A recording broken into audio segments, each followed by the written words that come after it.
Hi everybody, and welcome to our module on male reproductive hormones. By way of review, the male reproductive system begins in the hypothalamus, which secretes GnRH, which stimulates the pituitary gland to release LH and FSH. The LH and FSH hormones stimulate two important cell types in the testes, the Leydig cells and the Sertoli cells. The Sertoli cells are important for spermatogenesis, and the Leydig cells are important for synthesis of testosterone, which feeds back negatively on the pituitary gland and the hypothalamus. And in this module, we're going to talk about how this whole system works to lead to normal male development and normal spermatogenesis. We'll begin with the Leydig cell, which is the main hormone-producing cell in the male. Leydig cells can pull cholesterol from the plasma and convert it into either dehydroepiandrosterone, or DHEA, or androstenedione, both of which are weak androgens. Either of these weak androgens can be converted into the more potent androgen testosterone, which is the major circulating androgen in the male. Now, I just want to point out here that in males, the major source of androgens is the testes. However, androgens also come from the adrenal cortex. DHEA, androstenedione, and testosterone can all be produced in the adrenal cortex, and especially in females, this is a very important source of androgens for the human body. There is another androgen called dihydrotestosterone, or DHT, which is synthesized largely in the periphery. Testosterone coming from the Leydig cells enters the circulation and is converted to DHT in peripheral tissues using an enzyme called 5-alpha reductase. If you look at the bottom of the screen here, the structure of testosterone is shown on the left. The structure of dihydrotestosterone is shown on the right. What 5-alpha reductase does is add two hydrogens to eliminate this double bond, hence the structure becomes dihydrotestosterone. And many testosterone effects are mediated by DHT. DHT has a higher potency for androgen receptors than testosterone. It binds the androgen receptor more strongly than testosterone. It also forms a more stable structure than testosterone.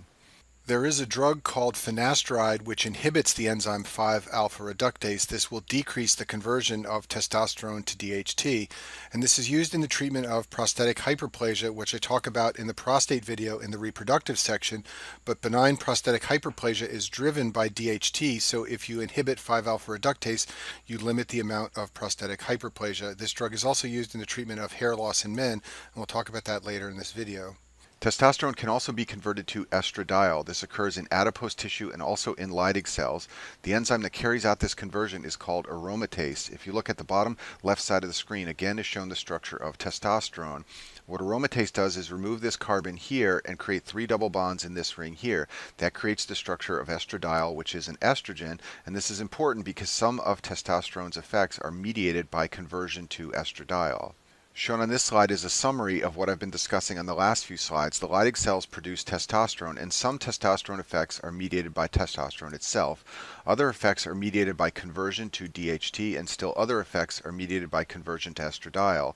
So in the next few slides, we'll talk about what testosterone does, and I'll point out whether the effects are mediated by testosterone, DHT, or estradiol.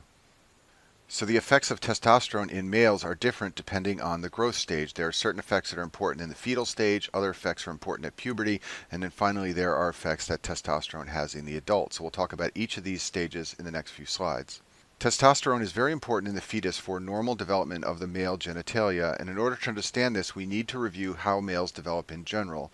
So the first thing you should know is that the development of the testes requires a functioning Y chromosome. The Y chromosome contains a gene called the SRY gene, which produces testis determining factor, and this drives growth of the testes. So all males who are XY, assuming their Y chromosome is functioning, will be born with testes, and the Y chromosome is what determines their chromosomal sex. You are either XX, female, or XY based on your chromosomes. The growth of your internal and external genitalia, however, requires hormones, so it's possible for you to have a Y chromosome and testes, but to not have normal male genitalia. In order for the normal male genitalia to occur, your hormones, including testosterone, have to develop normally. So you can divide up the male genitalia into the internal and external genitalia. The internal genitalia are things like the seminal vesicles, the epididymis, the vas deferens, and all of these are derived from an embryonic structure called the mesonephric ducts, and all of these depend on testosterone for normal development. The external genitalia are things like the penis and the scrotum, also the prostate and parts of the bladder. These are all derived from an embryologic structure called the urogenital sinus, and development of these structures requires normal levels of DHT. On this slide, I've summarized the role that testosterone plays in development of male sexual characteristics in the fetus, and this will be important in the next few slides when we talk about abnormalities of sexual development in the male. So everything begins with the Y chromosome, which contains the SRY gene. That leads to development of the testes, which includes the Sertoli cells, which produce sperm. We'll talk more about that in a little bit, and also the Leydig cells, which make testosterone. Testosterone goes and triggers the mesonephric ducts to develop into the internal male genitalia. Testosterone is also converted into DHT, and this leads to normal development of the external male genitalia.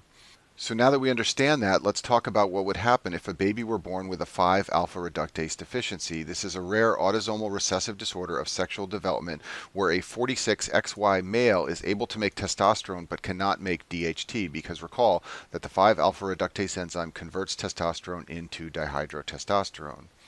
When this happens, there are normal male internal genitalia. That's because the Y chromosome is normal and it produces the testes, including the Leydig cells, and the Leydig cells make testosterone. And testosterone drives normal formation of the epididymis, the vas deferens, and the seminal vesicles. The external genitalia, however, remain female. They do not develop into male genitalia. That's because there is an absence of dihydrotestosterone. Therefore, there are absent external male genitalia. There are a range of female genitalia that can be seen. Sometimes there is a hypospadias, which looks like a small penis. Sometimes this is diagnosed at birth due to the presence of ambiguous genitalia. However, other times the baby appears to be female because it's not recognized at birth that internally there are normal male structures. So the typical case of 5-alpha reductase deficiency that you should be prepared to recognize for your board exams is either a male who is born with ambiguous external genitalia, or it may be a female child who is raised as a female and then develops masculinization at puberty. This is a common presentation because sometimes the baby appears to be female, and it's not until puberty, when the Leydig cells produce lots of testosterone, that it becomes obvious that something is wrong. In either case, there will be a blind vagina and absence of the uterus. There are bilateral undescended testes, and on serum testing there are normal testosterone levels, and this is the tip-off they're probably going to tell you in a board question to help you recognize that it's a 5-alpha reductase deficiency and lack of dihydrotestosterone. And if we go back to this overview here, the problem in a 5-alpha reductase deficiency lies at this step. So the external genitalia do not form normally and DHT is not synthesized. Testosterone levels, however, are entirely normal, so that the internal genitalia are normal. The Leydig cells, testes, and Sertoli cells are also entirely normal. Now let's talk about the effects of testosterone at puberty. To help remind you of these effects, I've shown you a picture of a person on the screen at about the age of the onset of puberty. In case you're wondering, this is not a picture of me as a teenager. I did not wear glasses.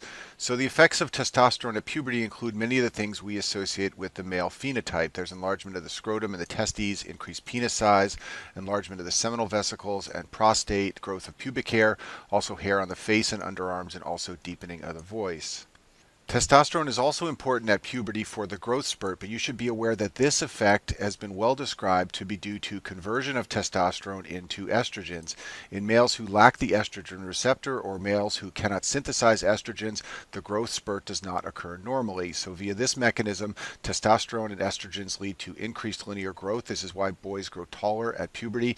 In addition, it will ultimately lead to closure of the epiphyseal plates in the bones.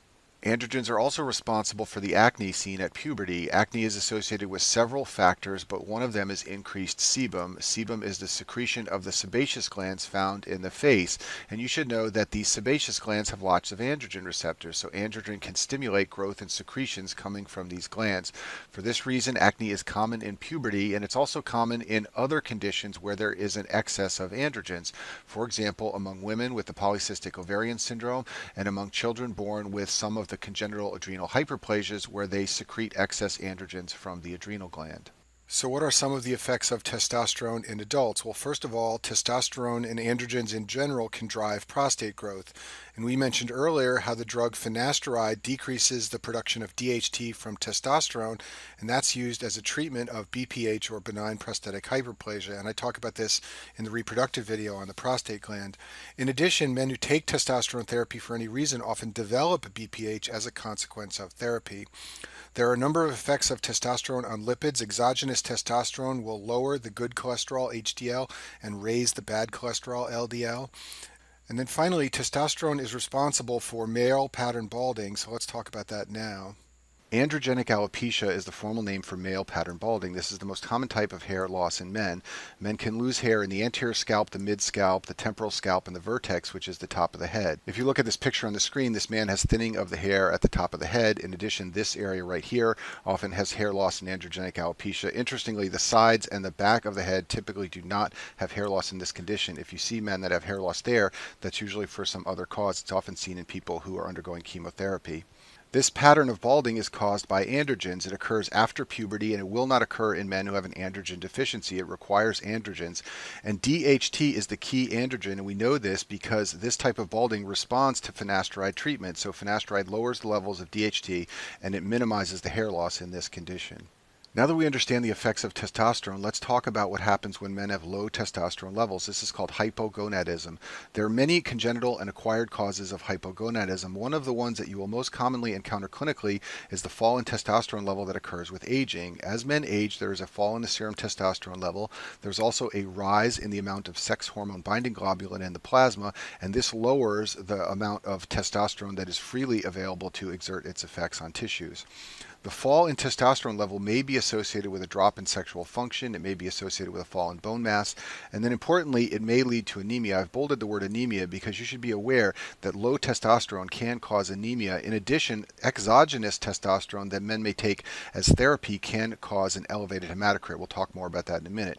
One thing you should know about the hypogonadism that occurs with aging is that there are limited data on hormone replacement for decreased testosterone due to aging. This is a controversial topic. Many men seek out and request hormone replacement for low testosterone levels, but it's not clear that it has a definite benefit.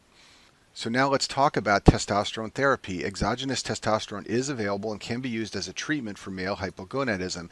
It will result in increased muscle mass in adults and also increased bone density. It has some potential adverse effects. First of all, it can raise the hematocrit. This is a normal response to testosterone therapy. And then also it can cause all the things that we have talked about testosterone causing. This includes acne, balding, and worsening of prostatic hypertrophy.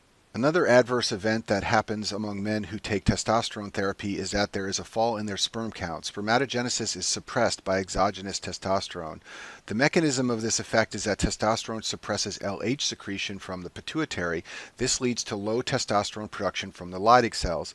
Now you might think that the exogenous testosterone could replace the testosterone coming from the Leydig cells, but that's not how it works. Exogenous testosterone has a weak effect in the testes. It is not the same as the testosterone that comes from the Leydig cells, and thus there is a fall in the sperm count. You may have heard of bodybuilders who take anabolic steroids. Anabolic steroids are high dosages of androgens. They're taken by bodybuilders to increase muscle mass. Sometimes they take exogenous testosterone, other times they take androgen precursors, but they all lead to increased testosterone effects, and one of those effects is to increase the muscle mass. They also have various adverse effects, all related to testosterone, so they will negatively impact the serum lipids. The HDL or good cholesterol will fall, and the LDL or bad cholesterol will rise. There will be an increase in the red blood cell count and erythrocytosis. The testes will become small. This is from suppression of FSH and LH coming from the pituitary.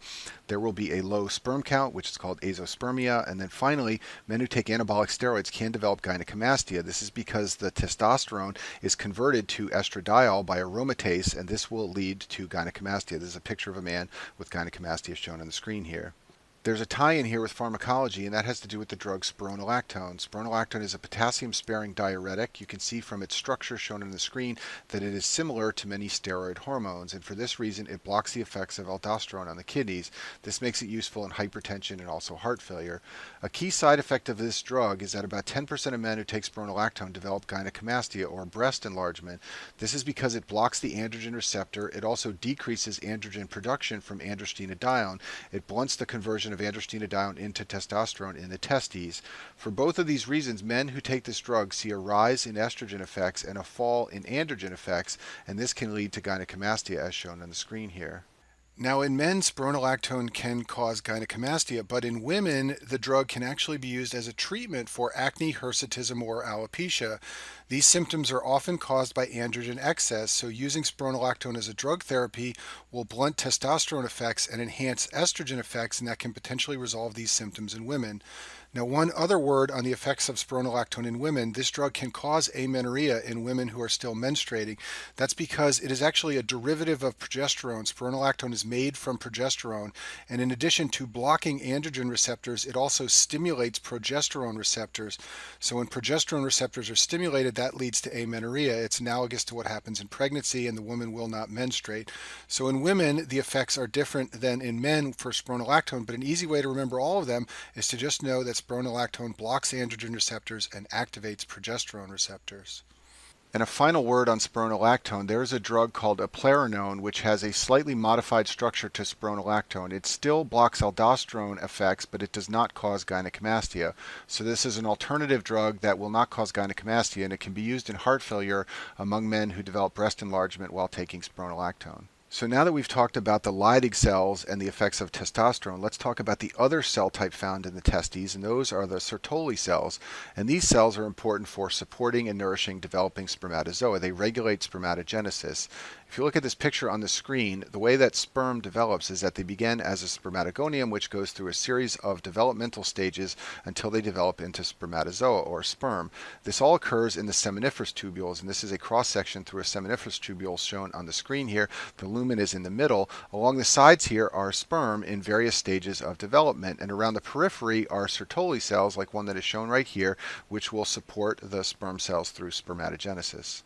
Sertoli cells are stimulated by FSH coming from the pituitary, and they are supported by the Leydig cells, which secrete testosterone and release it onto the Sertoli cells in a paracrine fashion. So the important point here is to recognize that you need both FSH and LH for normal spermatogenesis. In that picture I showed you before, we saw a seminiferous tubule with Sertoli cells around the periphery, and they form a tight barrier to isolate the sperm cells. This is called the blood-testis barrier. The tight junctions between adjacent Sertoli cells form this barrier. It isolates the sperm, and it protects them from autoimmune attack from the body.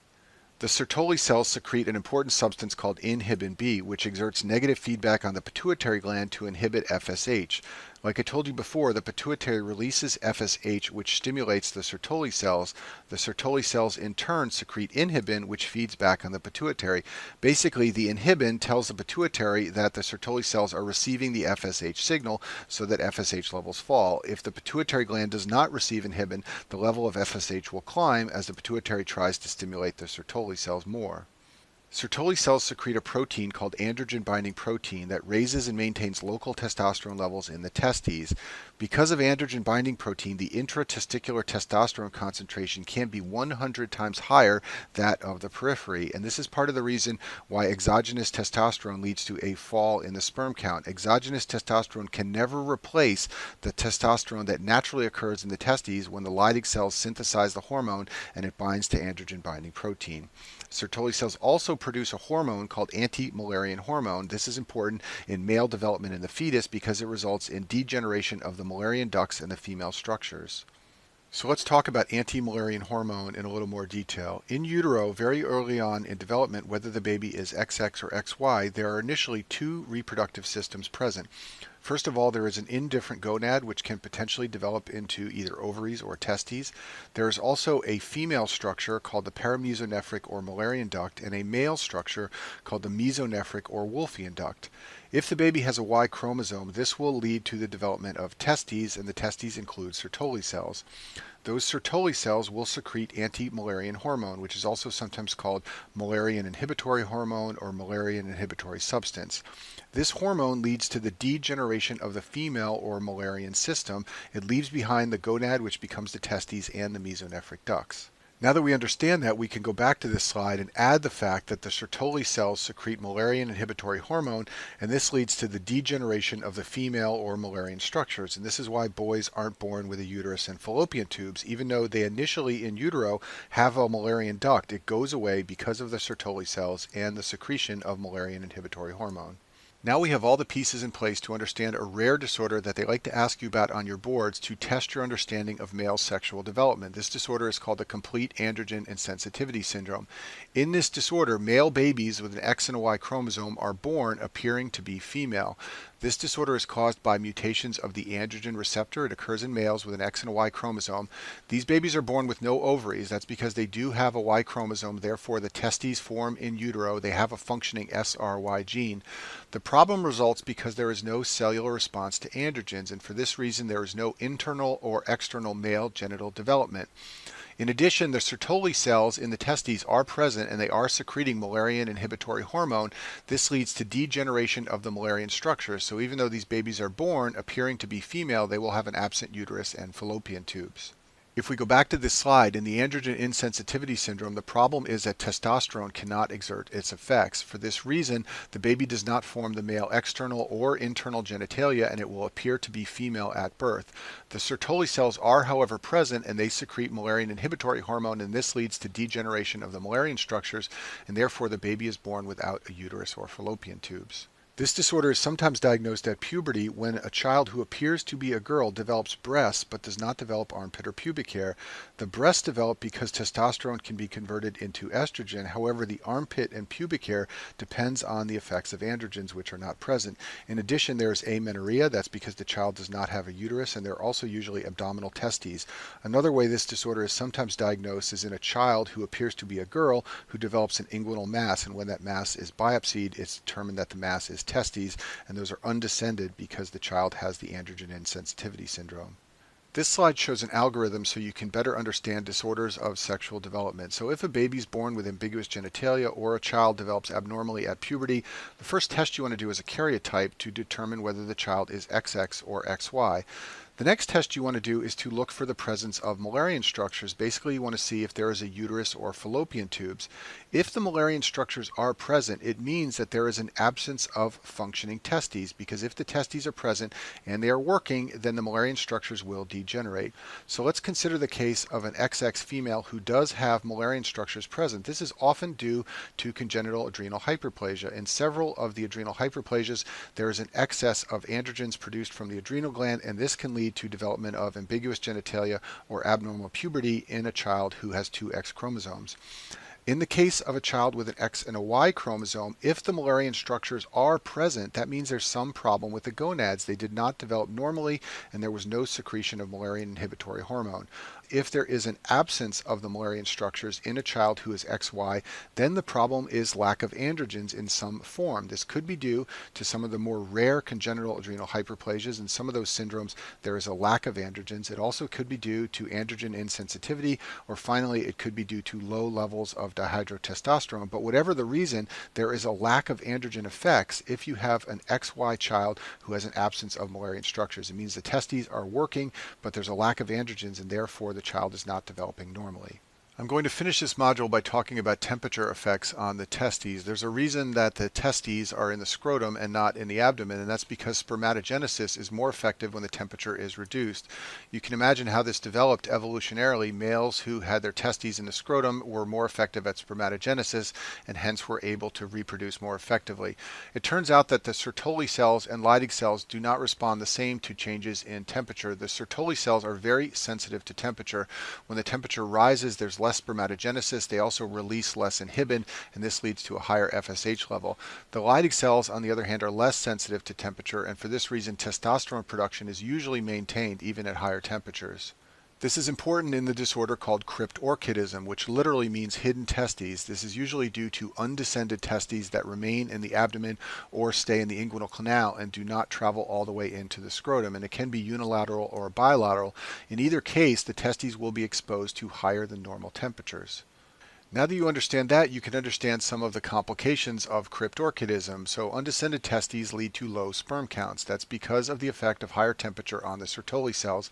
In addition, there will be low inhibin levels, and I've bolded this because this is the type of thing they like to ask you on step 1.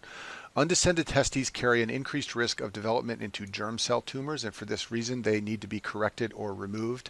In addition, children with cryptorchidism often have inguinal hernias. That's because the testes do not descend normally through the inguinal canal. And then finally, a risk of undescended testes is the development of testicular torsion. This is when the testicle rotates and twists the spermatic cord. This leads to compression of the veins and it drops the blood flow, and this can lead to hemorrhagic infarction of the testes, and this is a very dangerous condition. This condition is often diagnosed in children when the scrotum is examined and one or both of the testes are missing. This condition can initially be observed. The testes may descend on their own. They usually do this by 6 months of age. The surgical procedure to correct cryptorchidism is called an orchiopexy. It's surgical placement of the testes in the scrotum. When this is done, the sperm counts usually become normal, and this is usually done after 6 months of age if the testes don't descend on their own. A special note on bilateral undescended testes. This occurs when a baby that appears to be a male has bilateral non-palpable testes. The dangerous cause that you must consider in this situation is that the baby may not be a male, but may in fact be a female. This can happen in some of the congenital adrenal hyperplasias. In some of these disorders, females with two X chromosomes are exposed to increased androgens. This can lead to the development of ambiguous genitalia, and thus the baby may appear to be male with absent testes when in fact it is a female. This is a dangerous situation because there's a risk of shock from low cortisol. So important tests to do here are an ACTH level and a cortisol level. Another potential cause of bilateral undescended testes is that the testes may be absent altogether. This can occur if they don't develop normally or if they atrophy. This sometimes happens if there's intrauterine vascular compromise. To make this diagnosis, serum testing is often done. Because the testes are absent, you will see high levels of LH and FSH, and there is an absence of Müllerian inhibitory hormone. A final clinical situation where temperature effects on the testes are important is in varicoceles. A varicocele is a dilatation of veins in the scrotum. Specifically, it's a dilatation of the pampiniform plexus of the spermatic veins. If you look at this picture on the screen, you can see that the veins in the scrotum form this web of structures here. That's called the pampiniform plexus, and if a portion of that becomes dilated, that is called a varicocele. Varicoceles occur when there is some obstruction to outflow of venous blood from the scrotum, and you should know that they are more common on the left. The reason for this is a very high-yield tie-in with anatomy that you should know for step 1 of your boards. So the left spermatic vein drains into the left renal vein, which then has to cross the midline to reach the IVC. So there's a long course that venous blood has to travel when exiting the left side of the scrotum. In particular, the left renal vein can be compressed between the aorta and the superior mesenteric artery. This is called the nutcracker effect, and this can lead to high pressure behind the obstruction, and that sets the left side up for development of a varicocele. On the right side, in contrast, venous blood drains directly into the IVC, and there is no nutcracker effect. Therefore, right-sided varicoceles are much less common. And then another high-yield thing to know about varicoceles is that they're associated with renal cell carcinoma, which can invade the renal vein and obstruct the outflow of venous blood. In particular, right-sided varicoceles are so uncommon that when they occur, one of the things you have to consider is that there may be a renal cell carcinoma present. The symptoms of a varicocele include scrotal pain and swelling. Men sometimes describe a feeling like there's a bag of worms in their scrotum. If you look at the top of the screen here, there's swelling on the left side of this man's scrotum. That's typical for a varicocele. There is more swelling if the man valsalvas or stands. Both of these maneuvers decrease the blood flow from the scrotum and can increase the size of the varicocele. The diagnosis is often made by ultrasound. If you look at the bottom of the screen, there are these large black circles inside the scrotum here. I'm circling several of them with my pen. Those are swollen veins typical of a varicocele. And in addition to the pain and swelling, varicoceles can be a problem because they can cause infertility, both from the higher temperature. All that blood in the scrotum raises the temperature in the scrotum, and this can lead to poor spermatogenesis, and there is also poor blood flow. And for this reason, when men are being worked up for low sperm counts and infertility, an ultrasound of the scrotum is often done to see if there might be an occult varicocele. There are two treatments for a varicocele. The first one is a surgery. It's called a varicocelectomy. The surgeon isolates the dilated and abnormal veins and redirects blood flow through the normal structures. The second treatment is an embolization. This is performed by an interventional radiologist. A catheter is inserted into the dilated or abnormal veins, and then a coil or sclerosants are used to clot off those dilated veins and leave the normal ones behind. And that concludes our module on the male reproductive hormones.